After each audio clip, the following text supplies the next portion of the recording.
Apa kabar semuanya? Baik-baik saja ya. Berjumpa lagi dengan saya Ilham Muklisin dan di mata kuliah Produksi Tanaman Serealia. Dalam hal ini kita akan membahas sorghum ya. Yuk kita cek ya, kita lihat. Seperti biasa ya, kita pasti akan membahas tentang pendahuluan ya, tentang introduksi. Pertama-tama kita akan membahas mengapa sih Pak kita mau menanam sorghum gitu. Lalu kita akan membahas sekilas mengenai sorghum ya. Jadi kita tidak akan terlalu banyak di pertemuan pertama ini, hanya sekedar brief aja ya. Pernah melihat tanaman ini? Kalau kalian sering berkeliling ya di lahan polije ya, khususnya di lahan jagung, kalian akan melihat ada tanaman yang mirip jagung seperti ini. Tapi ternyata dia beda sekali ya. Lihat ini ada bunga di sini. Ini seperti jagung, tapi bukan jagung. Nah, bunganya seperti ini, biji-biji keras seperti ini ya. Berwarna-warni, bisa ada merah, bisa ada kekuning-kuningan ya, ada coklat, bahkan ada yang keunguan. Nah, biji seperti ini. Nah, inilah yang disebut dengan tanaman sorghum ya.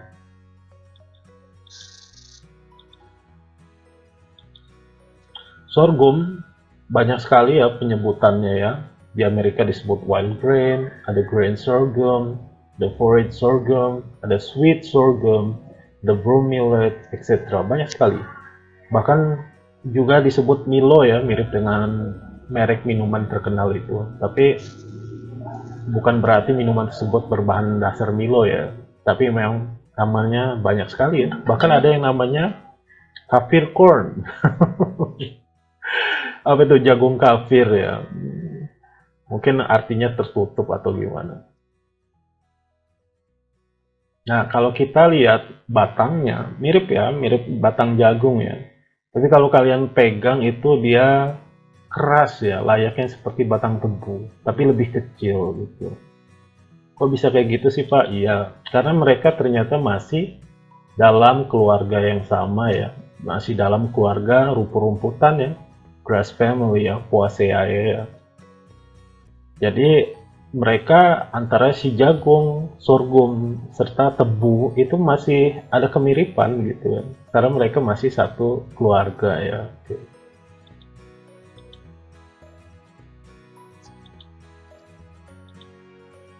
Secara morfologis ya, sorghum itu dikelompokkan menjadi subgen ya atau genus ya. Ada Chaetosorghum ya, ada Heterosorghum, ada Parasorghum dan yang terakhir itu apa? Eusorghum ya. Nah, sorghum yang akan kita bahas itu dia dimiliki oleh Eusorghum ini, yaitu sorghum bicolor L ya, yang itu nanti banyak sekali dikembangbiakan, banyak sekali dibudidayakan ya untuk kebutuhan manusia itu dia ada di genus Eusorghum ini. Di luar negeri ya, sorghum itu bukan sekedar tanaman ecek-ecek, tapi dia sudah merupakan industri yang besar. Di Amerika dia sudah layaknya seperti tanaman jagung, tanaman kedelai ya. Dia memang sudah jadi komoditi, salah satu komoditi utama. Kita lihat itu udah ada permesinan ya, segala macam modern ini ya. Terus ada perkebunan yang luas gitu. Kenapa sih Pak kita menanam sorghum? Pertama, sorghum itu menyukai lingkungan yang hangat. Indonesia bagaimana kalau Indonesia? Tropis ya, hangat ya. Jadi cocok ya kalau di Indonesia. Itulah kenapa kita ingin menanam sorghum. Lalu, sorghum juga dikenal sebagai tanaman yang kuat ya. Dia tuh kuat dalam hal kekeringan. Jadi dia bisa tumbuh bertahan hidup di tempat yang kering gitu. Tetapi bukan berarti dia tidak suka air. Semua tanaman suka air ya. Tapi dia ketika airnya cukup, dia akan tumbuh sangat baik gitu.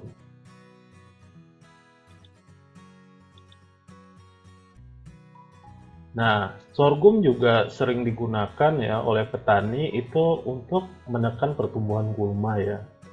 Misalkan untuk ditumbuhkan di bagian pematang ya. Atau ketika sorghum itu ditumbuhkan di ladang, otomatis dia bisa memerangi dari gulma. Jadi dia tanaman yang ketika kamu tanam di ladang, dia mampu berkompetisi dengan gulma ya. Jadi gulma lama-lama kalah deh sama dia. Seperti itu. Pada kondisi tanah yang miskin unsur hara, umumnya sorghum memiliki produktivitas lebih tinggi daripada jagung. Ini menurut Grain Research and Development Corporation ya, tahun 2017. Jadi pada dasarnya ketika di suatu lahan, katakanlah kondisinya miskin unsur hara ya, apabila kamu kamu bandingkan tuh, kamu menanam jagung sama sorghum, maka sorghum itu nanti dia produktivitasnya bisa jauh lebih tinggi daripada jagung itu. Jadi ya pada dasarnya dia memang tanaman yang kuat ya, tidak hanya kuat di lahan kekeringan, tapi juga ketika kondisi unsur haranya di bawah optimum gitu ya. Tetapi bukan berarti kalian ingin menumbuhkan sorghum di tempat yang kering atau yang di miskin unsur hara lalu kalian berharap produktivitasnya tinggi. Tidak seperti itu ya. Maksudnya seperti ini, ketika kalian menanam sorghum di daerah yang kering dan miskin unsur hara saja dia bisa tumbuh bertahan hidup ya. Tetapi bila kondisi tanahnya itu unsur haranya optimum ya, cukup, lalu airnya juga cukup, maka si sorghum ini bisa berhasil ya, bisa memproduksi hasilnya secara optimum ya, dengan sangat baik. Jadi seperti itu ya.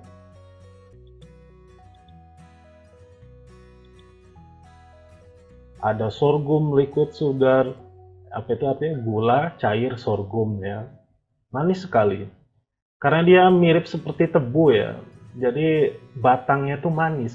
Nah itulah kenapa ia juga digunakan untuk macam-macam gula gitu, gula cair ya, juga untuk bahan-bahan sirup ya, enak sekali. Kalau kalian penasaran coba hubungi Pak Triyono. Pak Triyono itu ada dia kenal beberapa produsen sorghum ya, sirup sorghum. Saya pernah mendengar cerita dari beliau langsung. Dia juga sorghum itu ada yang sudah digunakan untuk tepung ya, tepung-tepung kue gitu ya, untuk tepung-tepung roti gitu ya. Manfaat sorghum seperti yang saya sebutkan tadi ya. Oh, dia juga ada fungsinya pakan ternak ya. Jadi batang sorghum itu ya layaknya seperti batang jagung ya, bisa sebagai pakan ternak. Tetapi kalian harus lebih hati-hati ya. Banyak kasus keracunan pakan ternak ya, itu ketika sapi kamu, kambing kamu, lembu kamu itu memakan batang sorghum, khususnya yang masih muda ya, sorghum yang masih pertumbuhan vegetatif ya, belum bereproduksi, itu banyak kasus tanaman sorghum itu meracuni si ternak-ternak gitu. Kenapa sih Pak? Karena kandungan dari apa sih racun yang itu dari singkong itu, kalian masih ingat apa? Singkong itu ada racunnya juga, cyanida ya. Masih sangat tinggi di tanaman yang masih muda gitu, tanaman sorghum yang masih muda. Oleh karena itu nanti misalkan kalian ada bekas tanaman sorghum ya batangnya, kalau kalian mau berikan ke sapi kalian waspada ya, jangan sampai memberikan yang masih muda gitu. Sorghum seperti yang Bapak ceritakan tadi, dia sudah terkenal ya di luar negeri ya, sudah jadi industri ya, nggak cuma jagung, kedelai, tapi juga sorghum itu sudah masuk makanan pokok atau jadi komoditas utama di banyak negara. Bahan baku makanan ya, seperti Bapak yang ceritakan tadi, ini gambar-gambar ini, dia banyak sekali ya. Kalian secara tidak sadar mungkin ya, produk-produk yang kalian beli di convenience store atau yang beredar di pasaran, itu dia tidak lagi menggunakan tepung jagung atau tepung beras atau tepung gandum ya. Bisa jadi ternyata kalian sudah tidak sadar itu memakan bahan yang berbahan baku dari tepung sorghum gitu ya. Itu sudah digunakan sebagai wallboard ya. Jadi mereka tuh rumahnya kan biar tidak kedinginan di musim dingin ya, itu ada insulasi ya. Jadi rumah-rumah mereka tuh dindingnya tuh dilapisi oleh lapisan kayak sejenis triplek ya. Tripleknya itu terbuat dari sorghum ya, dari serat-serat sorghum ya. Kalau di banyak negara ya itu juga dia digunakan sebagai sapu. Tapi mungkin karena di Indonesia kita punya sapu ijuk ya, sapu lidi. Jadi mungkin sorghum ini saya rasa sih tidak akan sebagus sapu lidi ya. Tapi tidak ada salahnya untuk dibuat jadi sapu ya. Etanol. Jadi dia ini nih produk kerennya. Dia bisa diolah menjadi etanol ya. Etanol mahal ya untuk industri ya. Juga dia untuk memproduksi wax ya, bahan baku untuk lilin ya, untuk lilin-lilin atau wax yang berkualitas tinggi ya. Tidak hanya lilin ya, tapi bisa untuk seperti lotion ya, kosmetik-kosmetik yang membutuhkan wax, itu banyak yang dibuat dari wax yang dari sorghum ya. Jadi banyak sekali manfaat dari sorghum ya. Peluangnya Indonesia kalau bisa memanfaatkan ini sangat bagus sekali, dan itu ada di tangan kalian ya. Mau seperti apa.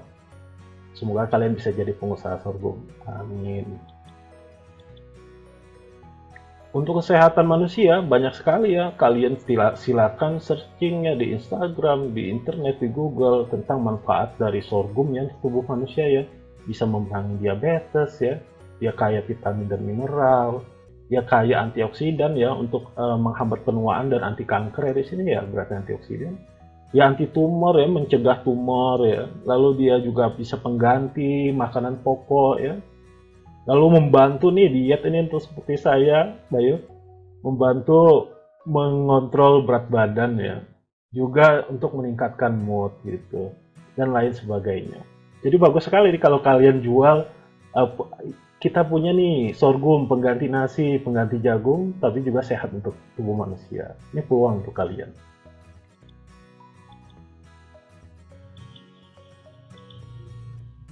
Di pertemuan berikutnya, kita akan masuk ke teknis budidaya. Tapi teknis budidaya yang mana, Pak? Sorghum kan banyak tipenya ya, banyak spesiesnya. Kita akan membahas tentang yang namanya sorghum bicolor. Kenapa sorghum bicolor? Sorghum bicolor ini yang nantinya itu banyak dipanen bijinya untuk tepung-tepungan, biji-bijian ya, bahan makanan pokok ya. Dan dia juga punya manfaat lain karena batangnya itu seperti tebu ya. Dia manis ya, jadi bisa digunakan untuk pemanis, sirup, dan lain sebagainya. Oleh karena itu juga sering disebut sebagai sweet sorghum. Di pertemuan berikutnya ya kita akan membahas bagaimana sih teknis budidaya dari si sorghum bicolor L.